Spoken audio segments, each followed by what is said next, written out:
Assalamualaikum warahmatullahi wabarakatuh. Waalaikumsalam warahmatullahi wabarakatuh. Selamat pagi anak-anak. Selamat pagi, Bu. Baik, sebelum kita memulai pelajaran pada pagi hari ini, silakan ketua kelas untuk memimpin doa terlebih dahulu. Berdoa dimulai. Selesai. Terima kasih untuk ketua kelas. Hari ini apa ada yang tidak masuk? Masuk semua. Alhamdulillah. Sebelum kita mempelajari materi hari ini, Ibu akan bertanya kepada kalian. Apa kalian masih ingat dengan materi sebelumnya? Materi sebelumnya kita mempelajari tentang keanekaragaman hayati. Betul sekali Mutiara. Sebelumnya kita telah mempelajari materi tentang keanekaragaman hayati. Nah, pada pertemuan kali ini kita akan mempelajari materi baru, yaitu tentang klasifikasi makhluk hidup. Sebelum memasuki materi pada pagi hari ini, apa ada yang tahu apa itu klasifikasi? Saya, Bu.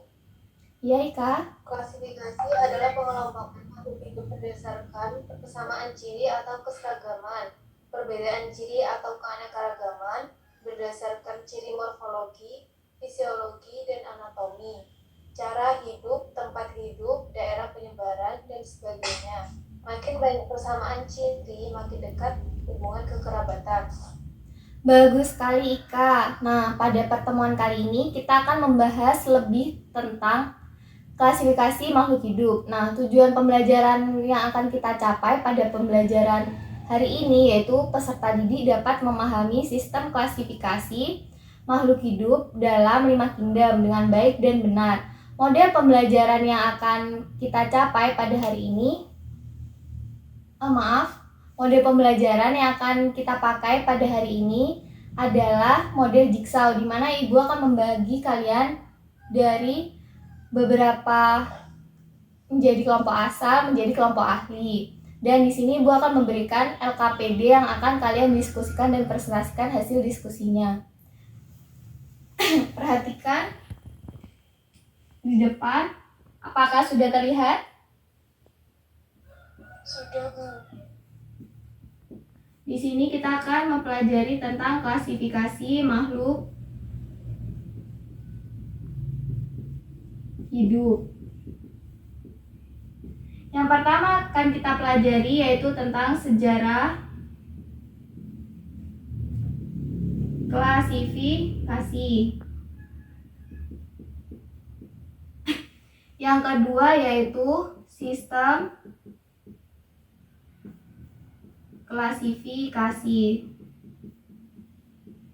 Dan yang terakhir yang akan kita pelajari yaitu tentang klasifikasi 5 kingdom.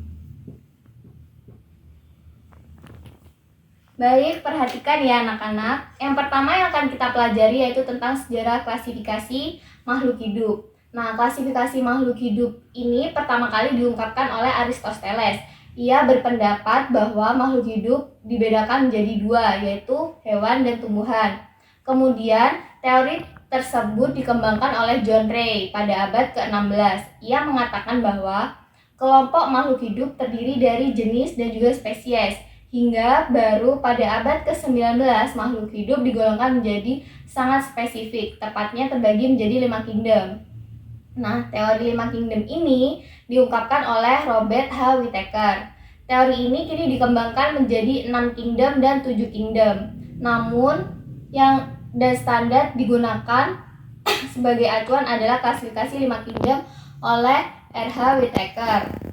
Yang selanjutnya yaitu sistem klasifikasi. Nah, sistem klasifikasi pertama kali adalah sistem klasifikasi 2 kingdom. Dalam klasifikasi 2 kingdom ini, makhluk hidup digolongkan menjadi kingdom plantae dan animalia.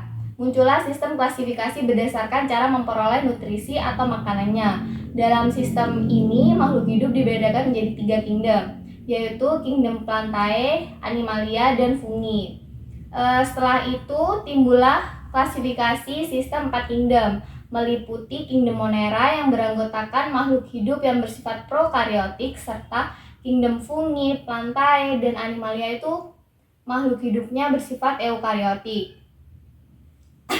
Selanjutnya yaitu kita akan membahas klasifikasi 5 kingdom.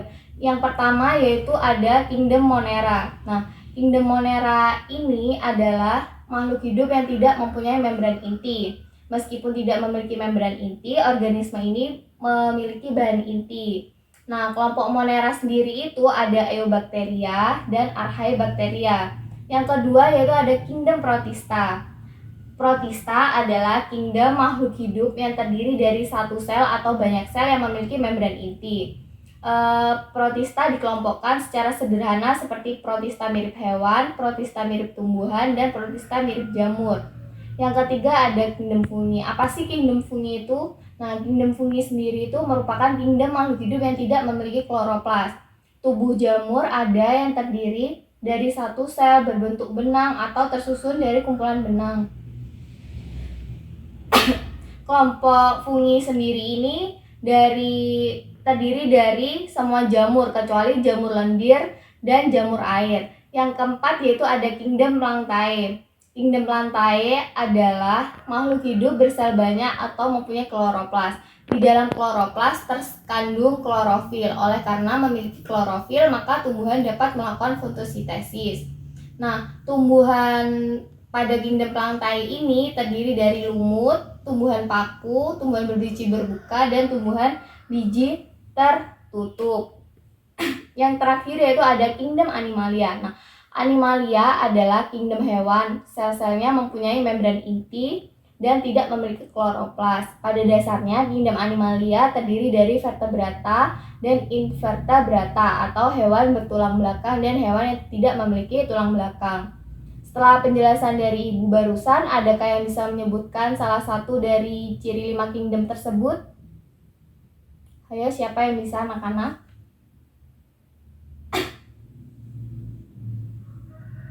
Saya Bu. Iya, Delila.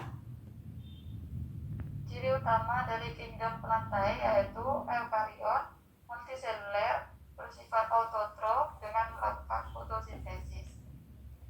Baik, ada lagi? Saya Bu. Ya, Mutiara.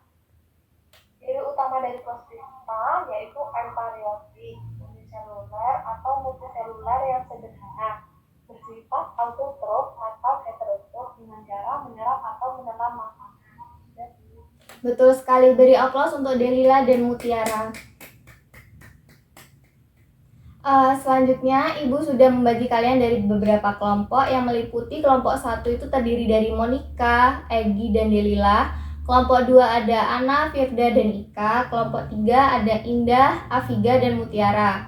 Nah, Ibu akan menjadi kelompok asal ini menjadi beberapa kelompok ahli. Yang pertama yaitu ada Monica, Ana, dan Indah berdiskusi tentang kingdom Monera dan Protista. Yang kedua ada Egi, Firda, dan Afiga yang akan berdiskusi tentang kingdom Plantae dan fungi. Yang terakhir ada Delila, Ika, Mutiara berdiskusi tentang kingdom Animalia. Setelah kalian mendapat subbab yang barusan Ibu bagikan, kalian langsung berkumpul dengan kelompok ahli ya anak-anak. Silakan berkumpul, Ibu beri waktu 5 menit. Bagaimana? Sudah berkumpul dengan kelompok ahli? Sudah Bu. Sudah Bu. Ayo siapa Rek tadi yang dapat subbab Monera dan Protista? Ayo cepet diskusi. Aku Mon, ayo diskusi. Rek, cepet diskusi yang dapat subbab Animalia. Ya, sabar Ayo, Kak. sabar. Anak-anak, jangan rame ya, yang tenang. Baik Bu. Baik. Baik, Ibu beri waktu 10 menit untuk berdiskusi dengan kelompok ahli ya. Sudah Bu. Baik. Baik. Waktunya sudah habis, silakan kalian berkumpul dengan kelompok asal untuk mendiskusikan LKPD-nya yang sudah Ibu beri. Apakah sudah berkumpul dengan kelompok asal? Sudah Bu. Baik, saya beri waktu 5 menit untuk berdiskusi LKPD-nya ya anak-anak. Baik Ibu. Waktu sudah habis, apakah sudah selesai semuanya? Sudah Bu. Kita Kita mulai saja ya diskusinya. Silakan perwakilan dari kelompok 1 memaparkan hasil diskusinya. Saya perwakilan dari kelompok 1 akan menjawab pertanyaan nomor 1. Tujuan klasifikasi makhluk hidup yaitu menyederhanakan makhluk hidup supaya lebih mudah dipelajari. Yang kedua, mendeskripsikan ciri-ciri makhluk hidup untuk membedakan tiap jenis dan lebih mudah dikenali. Yang ketiga, mengelompokkan makhluk hidup sesuai persamaan ciri. Yang terakhir, mengetahui hubungan kekerabatan dan sejarah evolusi. Sudah, Bu. Dari kelompok lain, mungkin ada yang berpendapat selain dari jawaban Monica? Tidak, Bu, cukup.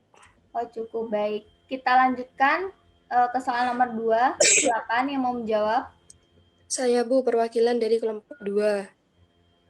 Iya, Ana, silakan. Peran positif fungi dalam kehidupan adalah yang pertama, membantu fermentasi pembuatan makanan, yang B sebagai bahan pangan, yang C sebagai pengurai dalam ekosistem, yang D dapat bersimbiosis mutualisme dengan organisme lain, yang E penghasil obat-obatan dan antibiotik, yang F dapat menyebabkan penyakit pada hewan, tumbuhan, dan manusia, yang terakhir dapat menyebabkan makanan menjadi busuk. Baik, Sudah, Bu. bagaimana yang lain sependapat dengan jawaban dari Ana? Sependapat, Bu. Oke, next question nomor 3. Silakan dari kelompok berapa yang mau menjawab?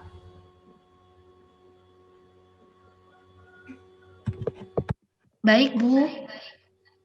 Yogurt merupakan hasil fermentasi susu dengan bantuan bakteri Lactobacillus sp.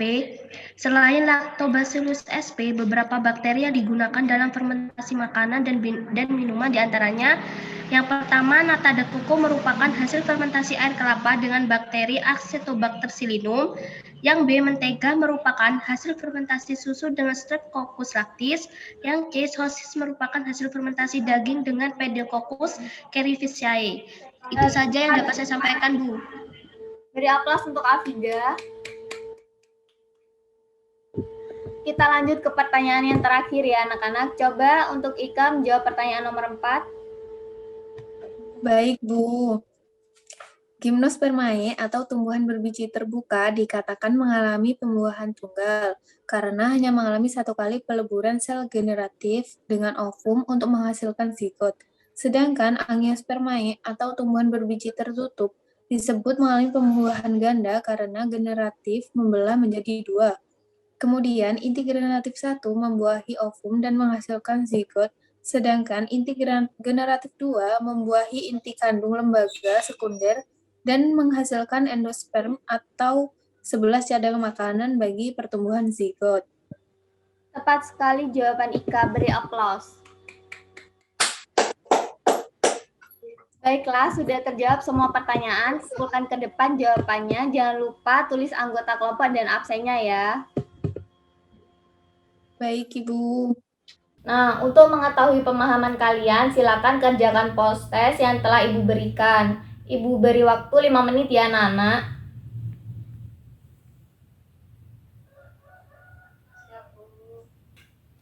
Waktu sudah habis, silakan kumpulkan. Jangan lupa nomor dan nama absen.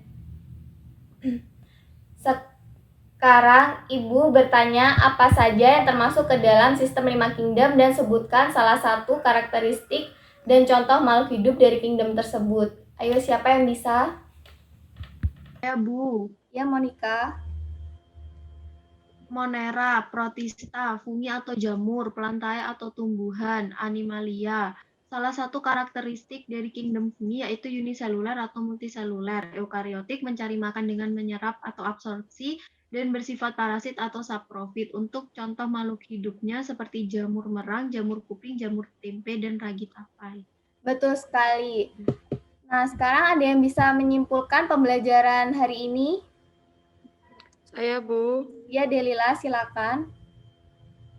Klasifikasi adalah menyusun makhluk hidup secara teratur ke dalam suatu hierarki.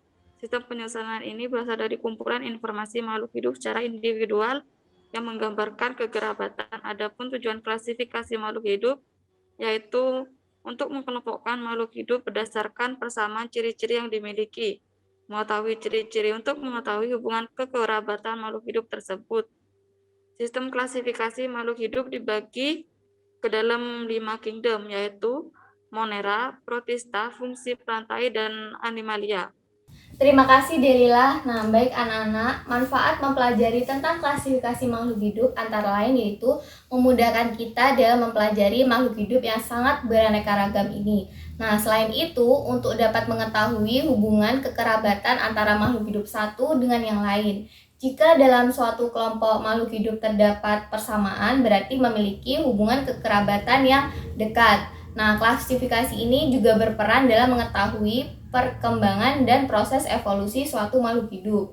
Untuk memahami lebih jelas materi yang Ibu sampaikan hari ini, saya akan beri tugas berupa soal pilihan ganda. Dikumpulkan minggu depan dan jangan lupa tugas ini bersifat individu ya. Nah, sebelum kita tutup pembelajaran pada hari ini, silakan ketua kelas untuk memimpin doa terlebih dahulu. Sebelum mengakhiri pembelajaran hari ini, marilah kita berdoa agar ilmu yang kita dapat bermanfaat. Berdoa dimulai. Berdoa selesai. Tetap jaga kesehatan di tengah pandemi seperti ini. Jangan lupa belajar di rumah dan kerjakan PR-nya ya. Ibu pamit undur diri dulu. Wassalamualaikum warahmatullahi wabarakatuh.